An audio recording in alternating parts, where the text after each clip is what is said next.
get the slideshow set up from the current slide. Now I realize we've had maybe a class or two with no recording, so what I'll do, I've left on there the previous time I taught the course, and we didn't start and end at the same places necessarily, but I'll try to leave the earlier covering of that material, the bulk of the material, on there. It'll be just in a different location. If you've been to the YouTube videos, you know the stuff at the top is the oldest stuff. The newest stuff is at the bottom. And so where you see a gap in sections at the bottom, I'll try to leave those at the top. And there was earlier in the term that happened before too, so you'll see there's a couple of those places. And usually when I do a new version, then I'll take off the one that had covered the same material before. So it won't be a smooth transition, but it will be most of what we hopefully you'll need. Fong is here. It's finding her. There you are. All right. Now, so since we didn't have the earlier announcements, let me go over this. Normally on Fridays, my office hours are 7:45 to 11:45 on the Birmingham campus. Tomorrow, I've got to go and get something straightened out with my tag, because we got a different vehicle, and we got to exchange tags, that kind of stuff. I was going to do it after work tomorrow. My wife said, you don't want to do that. You'll be in line the rest of the afternoon. Go first thing in the morning. So I checked with my boss yesterday. I don't have any classes in the morning, and he agreed. Go in the morning and get it over with. Hopefully I'll be near the front of the line, and so I probably won't be showing up. They don't open until 8, I don't think. That's what all indications are. They open at 8. So if I can get in there by 8 and maybe get taken care of by 8:15, 8:30, then I'll leave there, go to Birmingham campus. It'll probably be 9 to 9:30. If there's a bunch of people in line ahead of me, or if there's unexpected delays, it could be 10 o'clock. I don't know what time I'll get there, but whenever I get there, I'll be there 4 hours after that. So I'll just shift my 4 hours from 7:45 to 11:45 to whenever I get there, plus 4. Okay. And then the other thing, this was a good news, bad news situation. I think I told you before, right? Good news, next week is Thanksgiving week, surprisingly. It snuck up on us here. The bad news is there are no classes. Okay, so we won't meet at all next week. Get over it. Okay? We, meaning the college, two-year college system, has their annual meetings, the Alabama Community College Association meetings, Sunday, Monday, and Tuesday of next week. Now, not everybody's going. I'm not going, but a significant number of people are going, so they will all be down in Montgomery. The rest of us will be on the Birmingham campus, pretty much. There will be some people on this campus, but we have professional development here, Monday, Tuesday. So I'll be on campus, but not this campus, Birmingham campus, in meetings, not in my office, on Monday and Tuesday of next week. Then on Wednesday, I'll be back here on the Bessemer campus. And by the way, so if you need to see an advisor, an instructor, or anyone like that, please make arrangements this week. Find out if they're going to be here, where they're going to be, when you can meet, that kind of stuff. Do it this week, because they're going to be hard to get in touch with next week, because we have to be at the professional development meetings. Now, if you have business to do with the college, that means one of the offices, those offices will all be open. They may not be fully manned or staffed, but there will be somebody in every office. So if you have financial services, business office, something else, those folks also, some of them go to the meetings down in Montgomery, so they will have short staffs, but they will be there. So you can get your business taken care of, especially Monday, Tuesday, and Wednesday morning, okay? The day before Thanksgiving, it's pretty likely that a lot of people may take personal leave, okay? And if they do, they may not be here Wednesday. I'll be here. But even for those of us who are here, typically the administration, it's not guaranteed, but typically they will send out an email sometime during the day and say you can all leave by 12, 1, 2, something like that. And usually they let people go a little earlier the day before Thanksgiving. Everybody got to go get the turkey ready, right? So there'll be some point in the afternoon, nobody will be here. So if you have business to take care of, get it done Monday, Tuesday, or Wednesday morning. Don't count on people being here much into the afternoon. They may be here, but rather than wind up short, get it done early, if it's possible. Why can I not find you?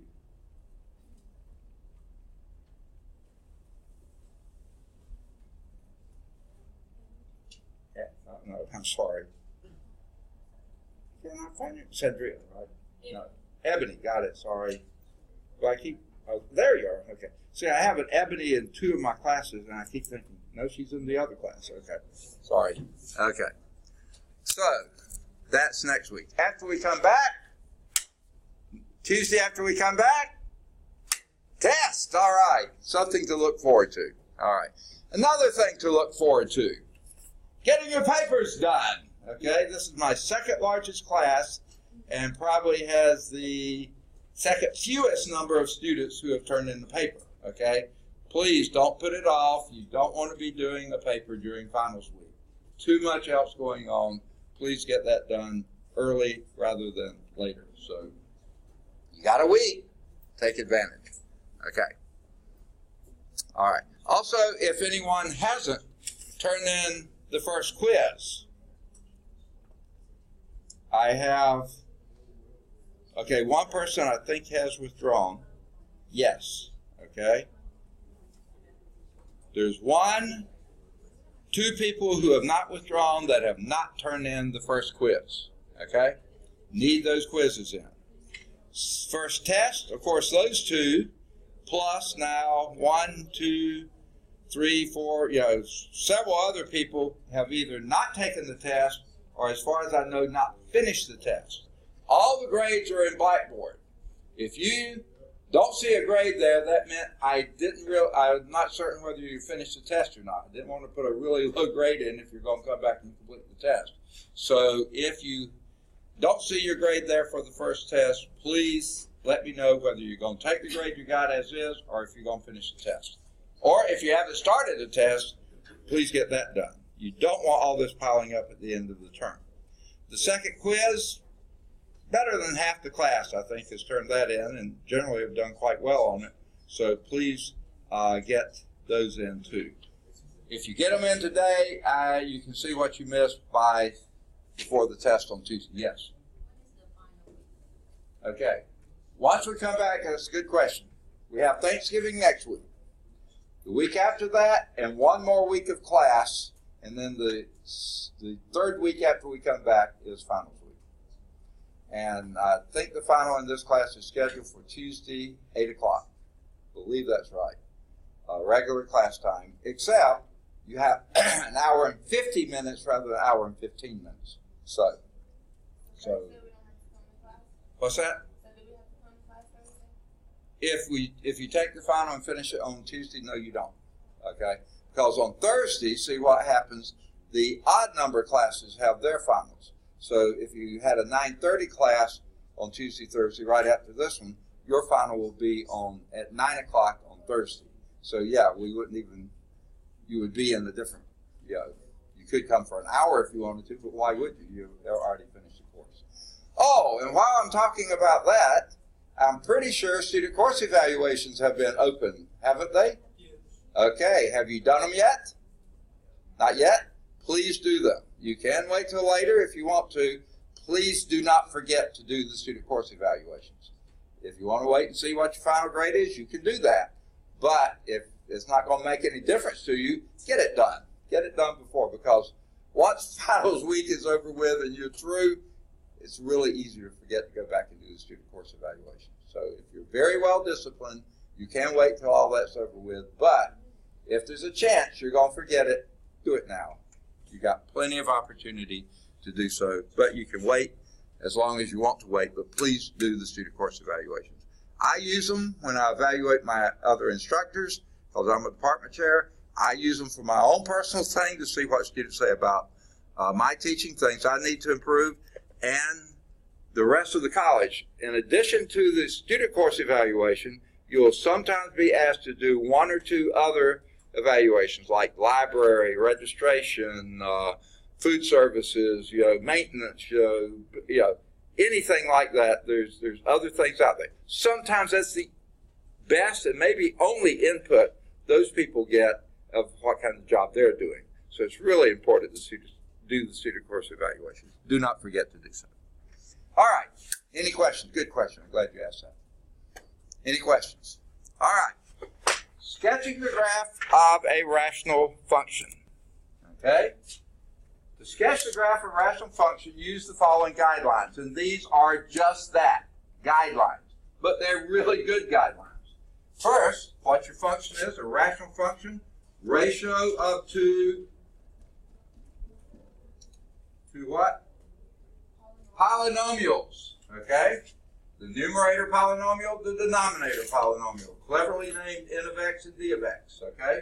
They're the polynomials, and d of x cannot be the zero polynomial. Okay? Obviously, you can't divide by zero. Now, first thing to do, one of the examples illustrated this. Simplify that if possible.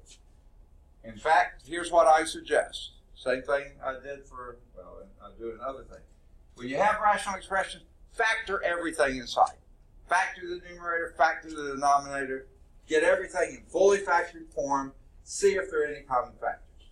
If there are, divide them away. Okay? First thing, simplify, if you can simplify.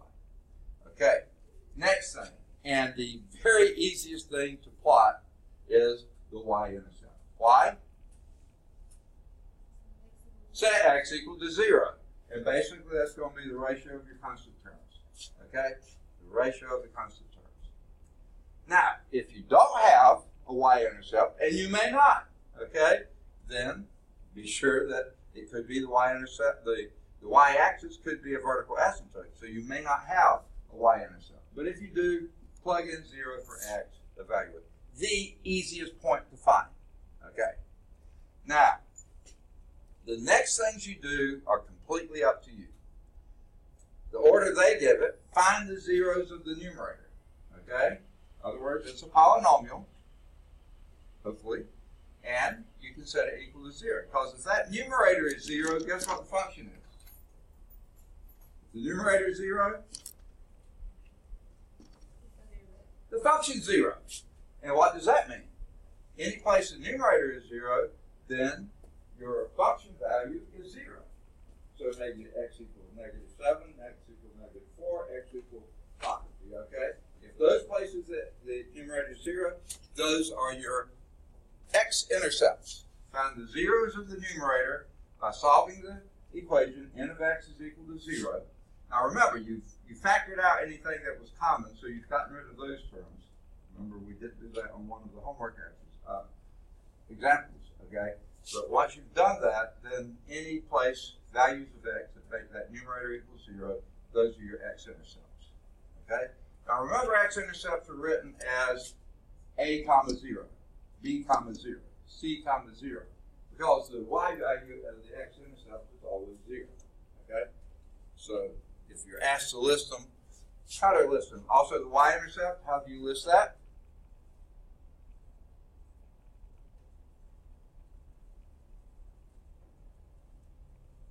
The x is 0, so it's 0 comma b, or 0 comma whatever your y value is there. Okay? Now, how many y zeros can you have? One and only one, or none. Okay? You may have none, because that's a possibility. But you'll never have more than one y-intercept. Why? Say again? It would fail the vertical line test because the y-axis is a vertical line. Yeah, you can't cross that more than once. Okay? You can have as many x-intercepts as the degree is of that numerator. You don't necessarily have those, but you could have that many. All right, so that's your second. Then find the zeros of the denominator, if there are any. What will they tell you? Think of this. Zeros in the denominator? Those are your vertical asymptotes, because you cannot go any place that the denominator be 0. So every place that the denominator is 0, all the x values for which makes the denominator is 0, vertical asymptote at every one of those. Okay? Got it. Let's get some vertical asymptotes. Now, the horizontal asymptote. What's the procedure for finding it? Say that again. No, you did that when you found the y-intercept. I'm sorry, when you found your x-intercept. Numerator equals 0 is your x-intercept. All right.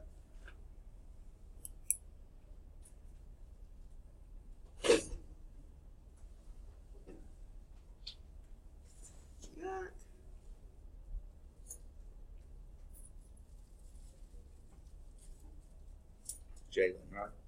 Okay. Could not find your name. Okay, there you go. All right. I was looking on the J's rather than the C's. Okay. All right. Now, how do we find those horizontal asymptotes?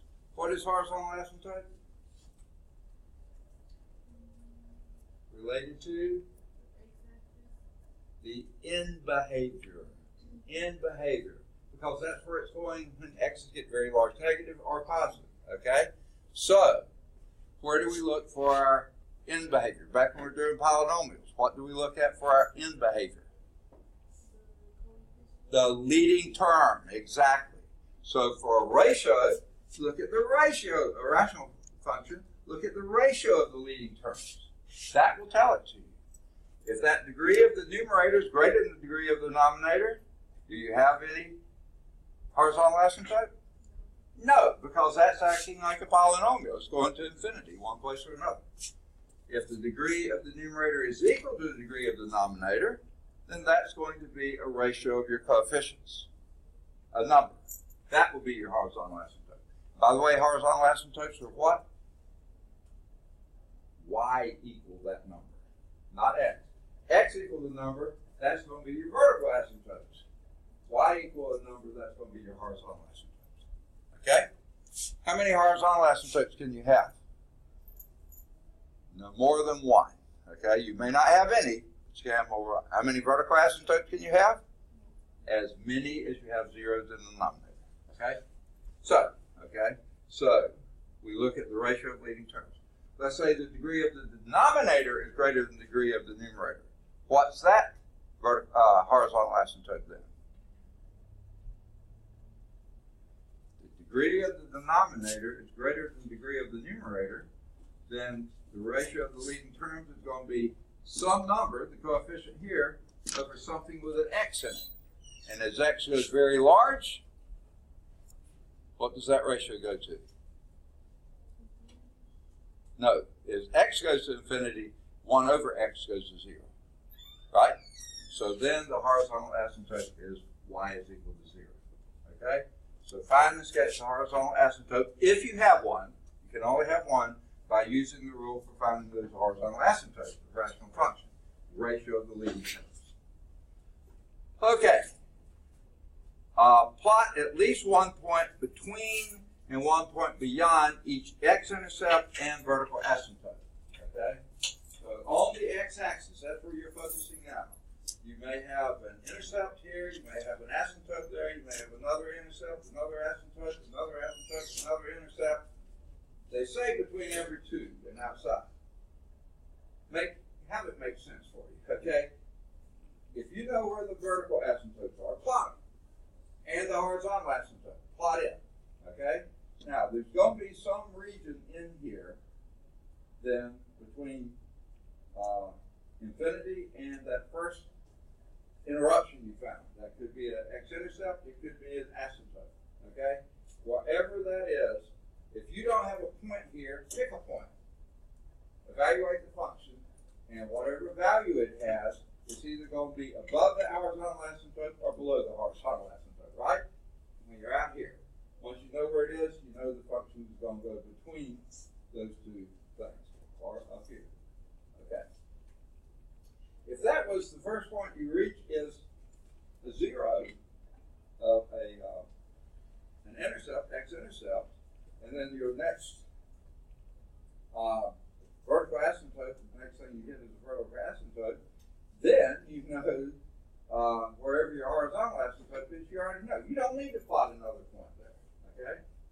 the same. You go for between every one.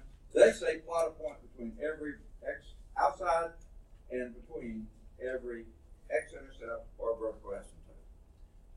Make it make sense. Some of those you'll see where it's going to go without plotting an extra point. Doesn't hurt to plot an extra point, but they suggest you do that. Then use smooth curves to complete the graph between and beyond each vertical asymptote.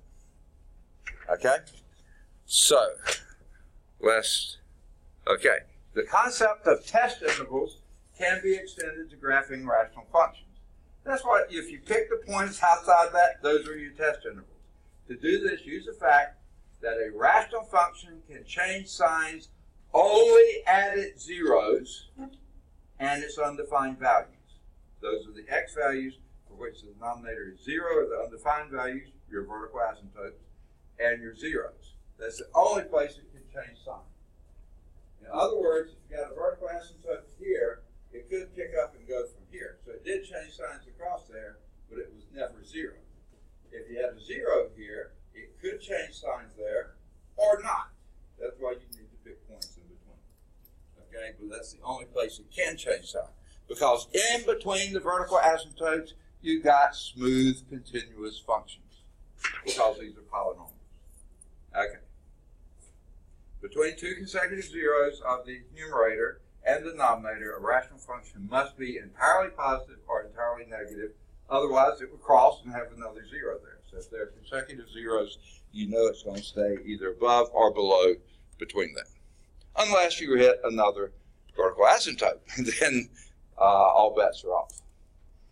That means that when you put in order the zeros of the numerator and the zeros of the denominator, 0 of the numerator are your x-intercepts, 0 of the denominator, your vertical asymptotes of a rational function, you divide the real number line into test intervals in which the function has no sign changes. So choose, that's why they say choose a point in between those representative x value to determine whether the value of the rational function is positive, lies above the x-axis, or negative, lying below the x-axis. A lot of blah, blah, blah words here. When you're actually doing the problems, I think I hope it'll make sense to you. So let's do one. Oh boy, pretty simple one too, right? Okay, let me get my pen set up. Okay, here we go. All right. Sketch the graph of this function. G of x is equal to 3 over x minus 2. All right. First thing it says simplify. Can we simplify that any? No, that's about as simple as you can get. So that part's done. What's another part we can do? Pretty easy. Vertical asymptote, that'll be a pretty good thing. So we're going to start with that. Vertical asymptote.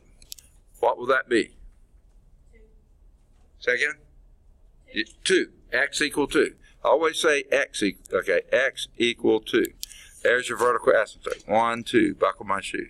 There's your, I should do that in red, but I'll go and do it in dark. Okay? There's your vertical asymptote. Because when x equal 2, that denominator is 0, you can't do that. You can't go there. We found our vertical asymptote. Let me go on and tick off a few more points here.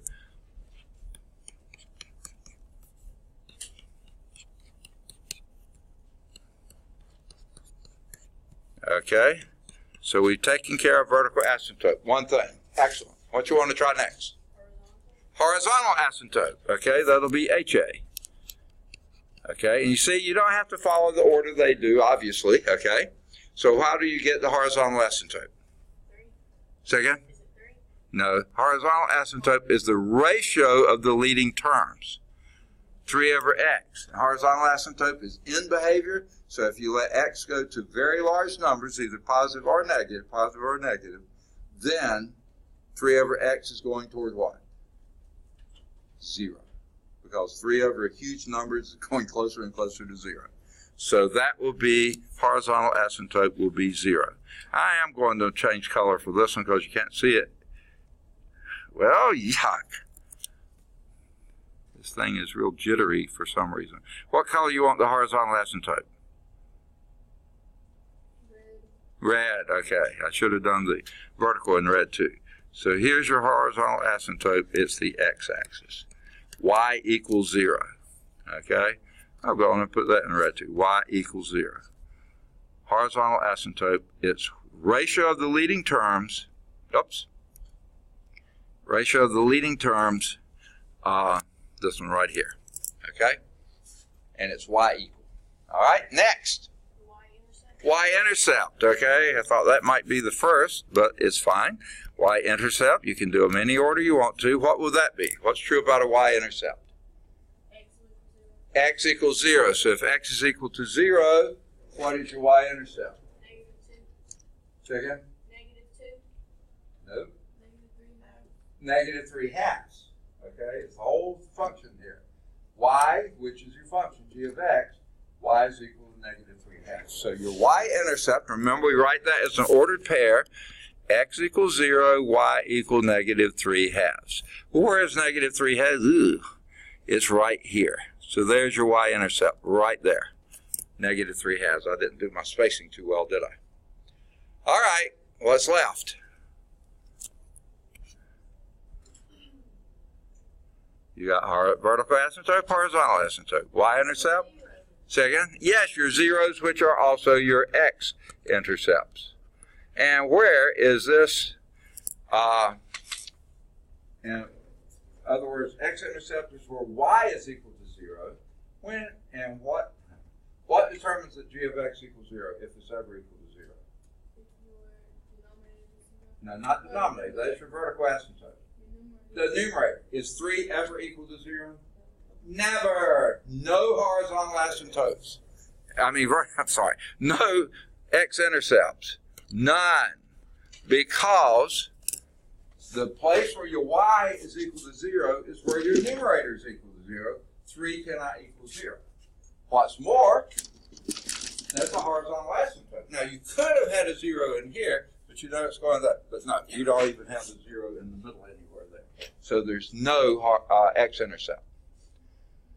All right, we don't have a lot to go on, but we have enough to do one part. You don't need any test points over here. You have the y-intercept. And you know this can't cross the x-axis, otherwise you would have an x-intercept.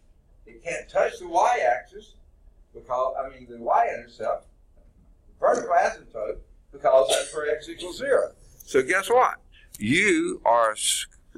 It's required that the function do that. No choice. You don't need any test points out here or in here. You can do them if you want to, but there's no choice. This has to be going toward the horizontal asymptote here, toward the vertical asymptote there. It cannot cross the x-axis, otherwise you would have had an x-intercept. Right? Done. But you're not done over here, are you? You do need a test point there. What point might you choose?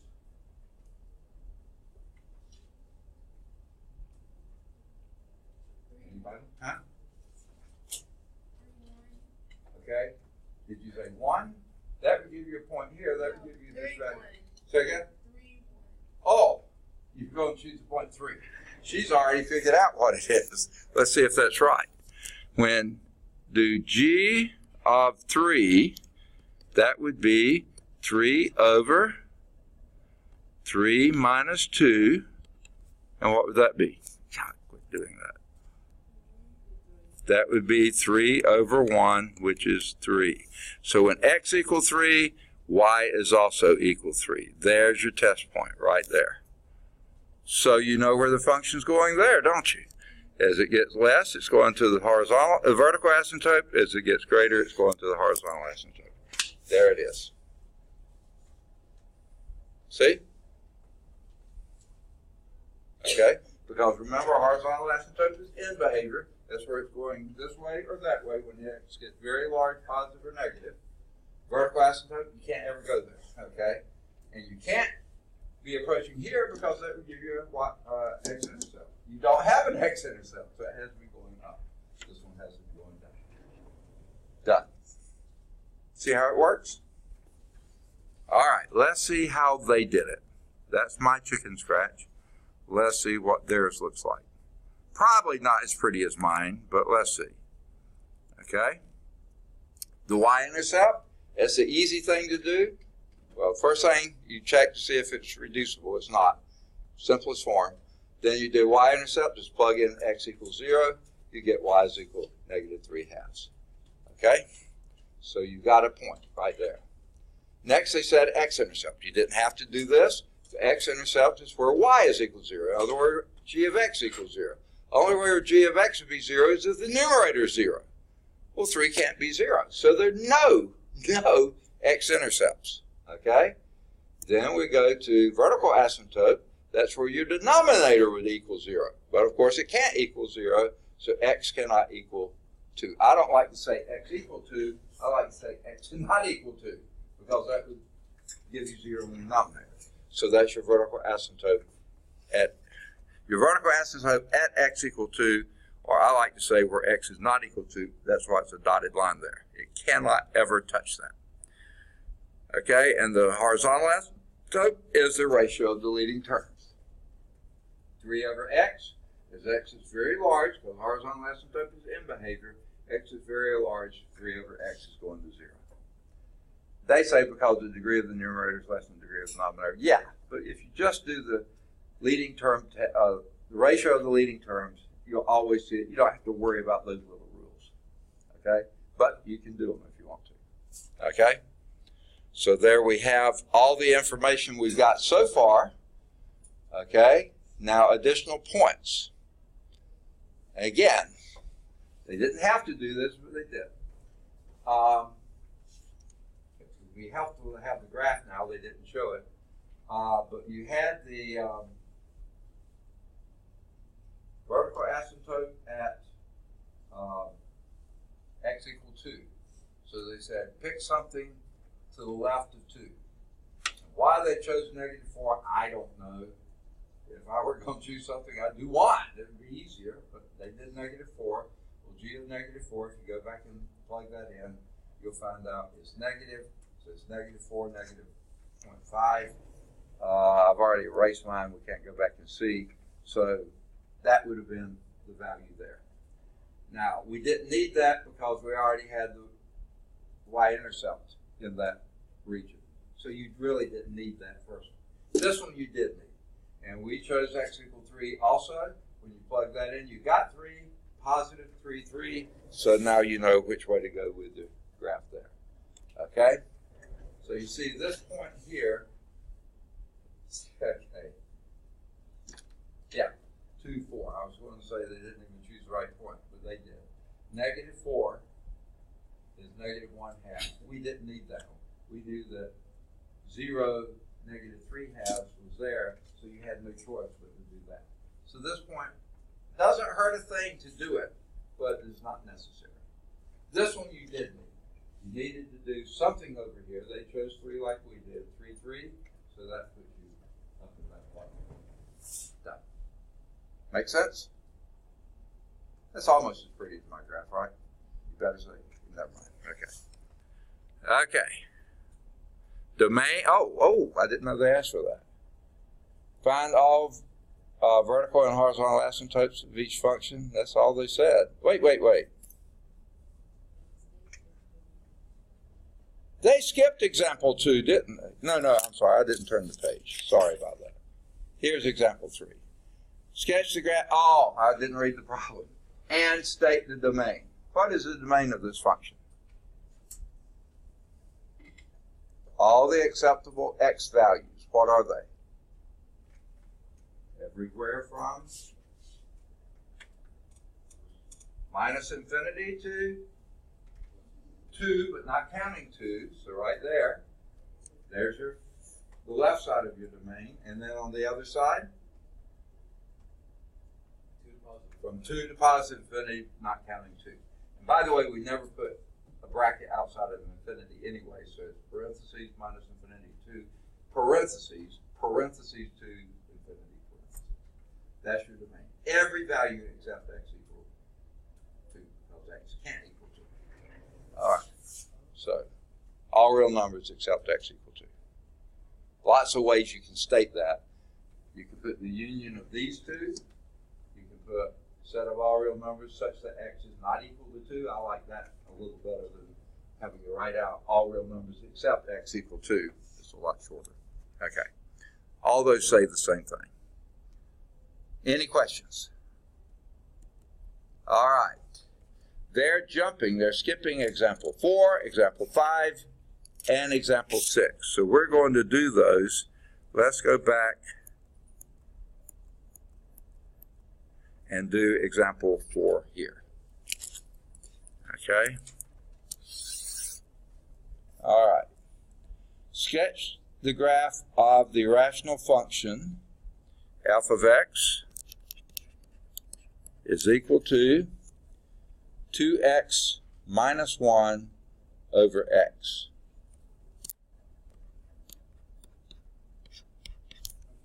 Okay. And state the domain. I've got to remember that. I didn't read it on the last one. There it was, right there, but I ignored it. Okay, where would you begin? There's your function. Where would you begin?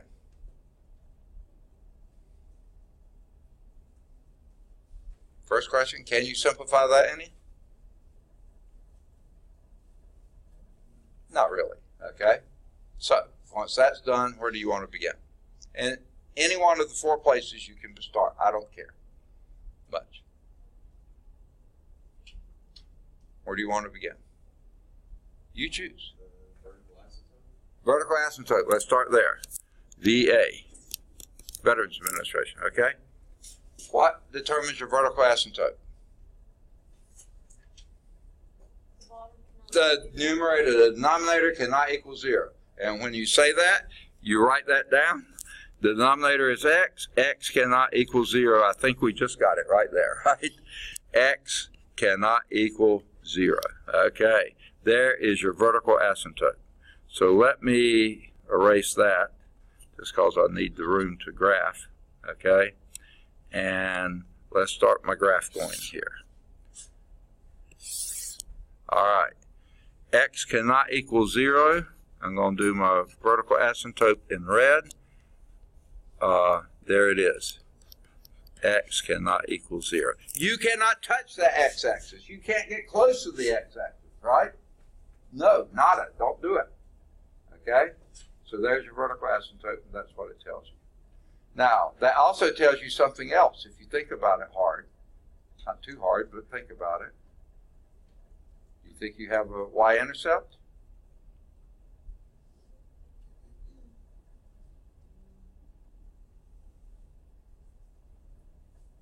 Y'all are thinking hard. Do you think you have a y-intercept? What did we just say? You can't touch the y-axis, okay? You can't have a y-intercept.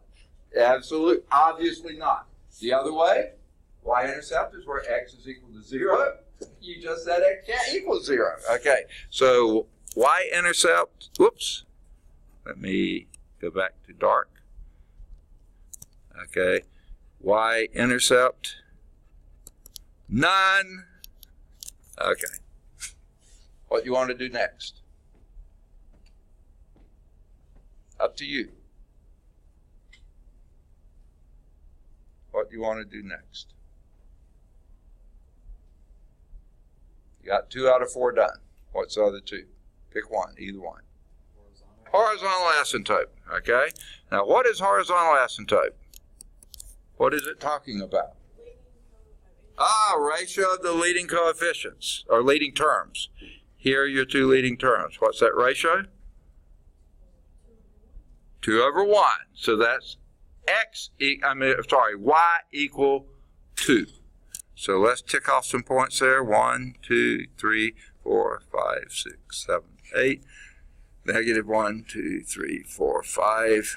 Positive 1, 2, 3, 4, 5, 6, 7, 8, 9. Negative 1, 2, 3, 4, 5. My spacings are not very good. So horizontal asymptote, y equal 2. Okay?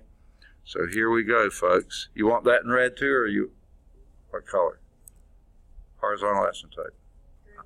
Green. All right. Let's get a green horizontal asymptote going here. Okay? y equal 2. Now I'm making it a dotted line just so you don't confuse it with a axis or something. The function can touch or cross it. It's just in the long run, this is where it's going. In the long run, it's long Lewis, you hear? Oh, never mind. I didn't say that, did I? Okay. All right, there you got your horizontal asymptote. One thing left to do, and what's that? X-intercepts. And what's going to be true about X-intercepts? Where y is equal to 0. You're absolutely right. I'm going to take out some of my construction lines here. Y is equal to 0. Okay? Y is what in this problem? X. Alpha of x. And for this to be 0, what must be 0 over there? X. Not x. That would be your y-intercept.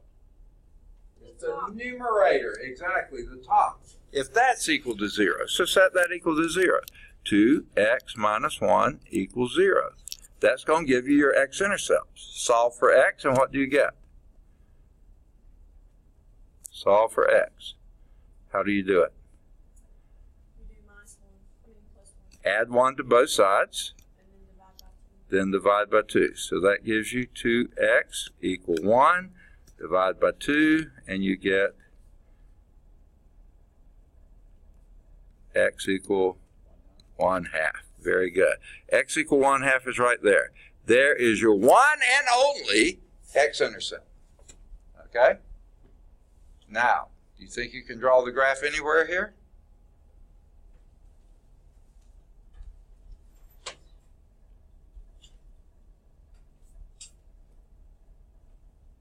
Okay. Now, because you only have one y-intercept, that's the only place that x cannot equal. X cannot equal 0. All the rest of your x's are defined. Over here, we don't have a clue. They could be up here or they could be down here. We know they're one of those two places, but we don't have a clue because we don't have a point there. But on the right-hand side of the vertical asymptote, we do have a clue. That point right there. And you know you can't touch the y-axis, right? You don't suspect you can go up this way, so yeah, it's probably going this way and that way. And that, indeed, is where it's heading. It's going down here, approaching the y-intercept, up here, approaching the x-intercept. You got half your function graphed right there with just that one point. Okay? Now, what might you need to do? You got half the graph over here missing. Plug in a test point, what you want to use. Yes, why don't we use x equal -1? So plug that in. F of -1 would be 2 times -1 minus 1 over -1. Boy, we're stuck on -1. What does that give you? What's 2 times -1? Say again? -3 over -1, which is 3. Well, 3 is 1, 2, 3. There it is. -1, 3. I think I know where this one's going, don't you? It's going this way and that way. Nice smooth curves. Has to be going to the x horizontal asymptote this way, vertical asymptote that way. It can't cross and come this way because then you'd have another 0. You don't have another x-intercept, so it has to be going up. Very good. Any questions? All right. I think we got that one graphed. Take a look in the book and see if theirs is nearly as pretty as mine. Not quite. Oh, look at that. They just chose lots of test points. Why? I'm not sure. All you needed was the one x-intercept over there and one test point on the left. They chose the same one we did, but you can plug in those fractions as much as you want to. They'll still work. Okay? Any questions on that? Can I delete it? Yay or nay? Okay. So let's erase that ink. And let's go for example 5. Oh, we didn't state the domain, did we? I've already erased it. You look at it. You tell me what the domain is.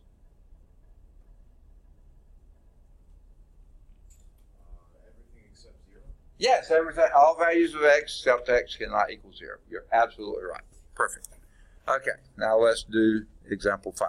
All it says is sketch the graph. They don't ask about the domain here. Sketch the graph of f of x is equal to x over x squared minus x minus 2.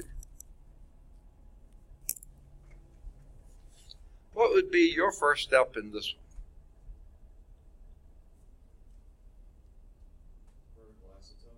Second? Vertical asymptote would certainly be okay. How do you get that? Yeah, simplify. Okay. Now, simplifying here is not going to show you anything you can divide out, but simplifying here, in my mind, is factoring that denominator.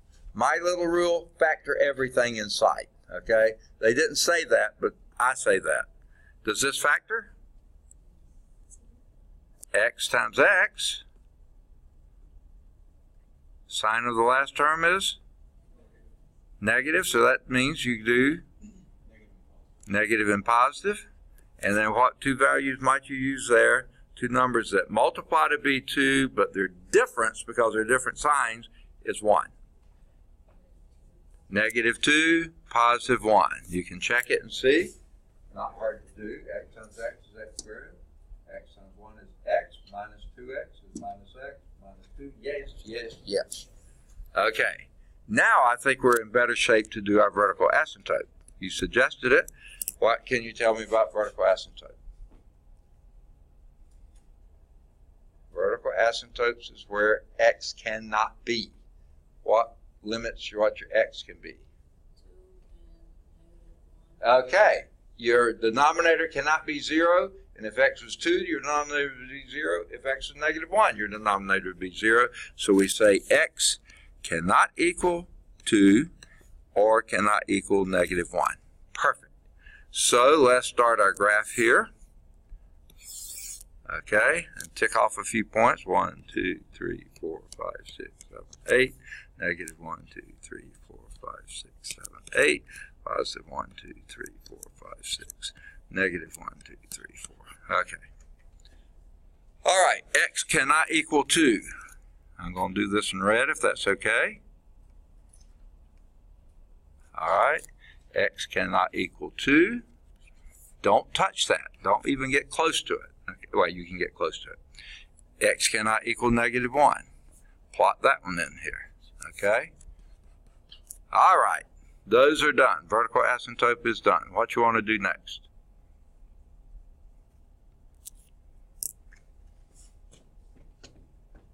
Three things left. What you want to do? Second? I can't hear. I heard murmur. I couldn't make it out.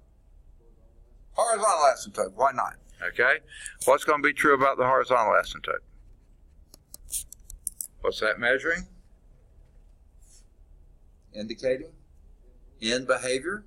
And what tells you the end behavior?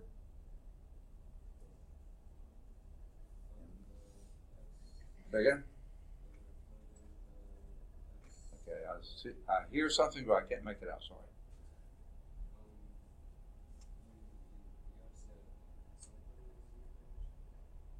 I couldn't hear. Sorry. My hearing is terrible. Yes. Okay.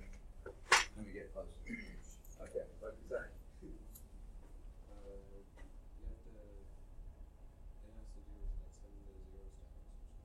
Yeah, it's X.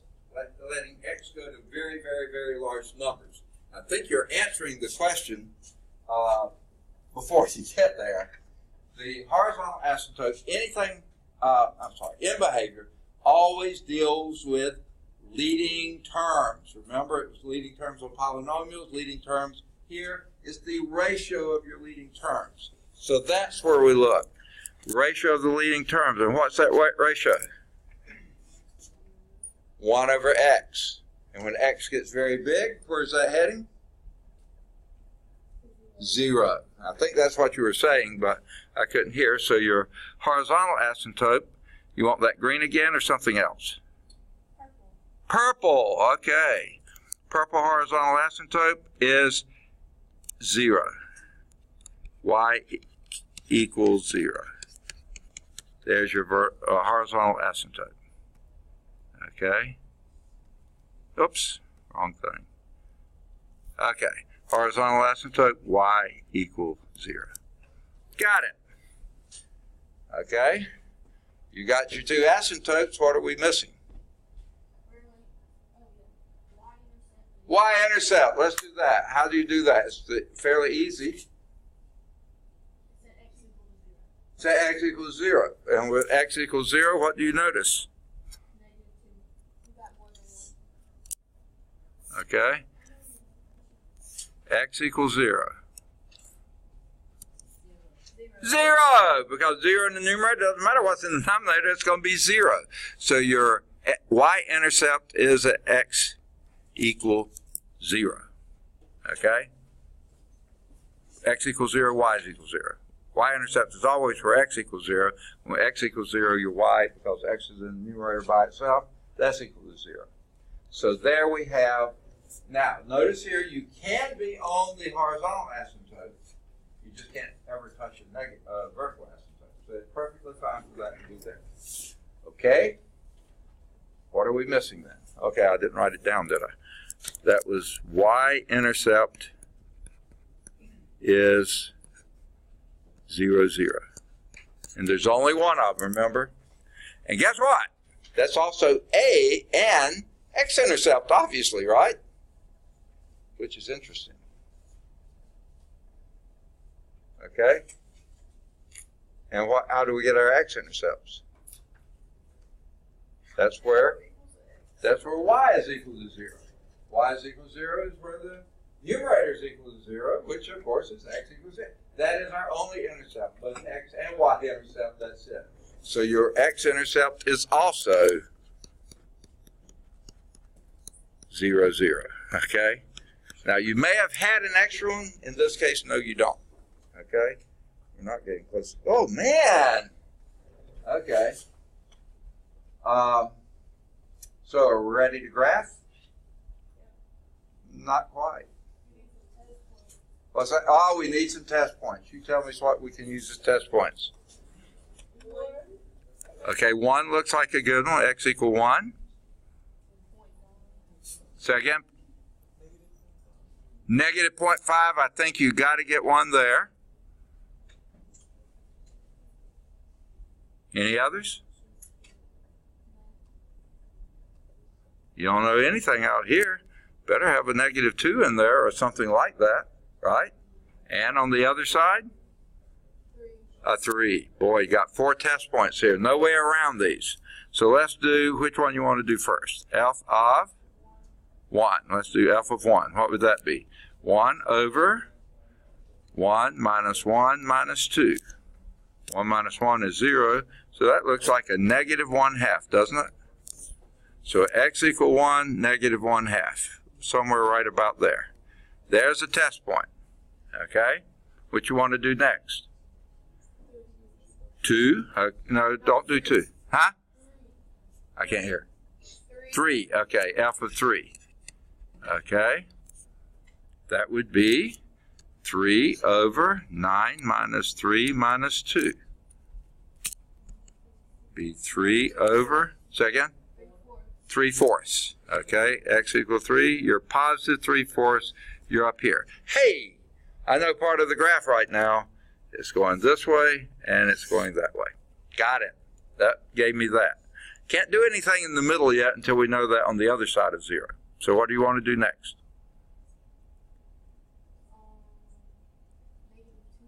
Negative 2. F of negative 2 would be negative 2 over negative 2 squared is 4, and minus a minus 2 would be plus 2 minus 2. Well, plus 2 minus 2 is 0. That would be negative 1/2.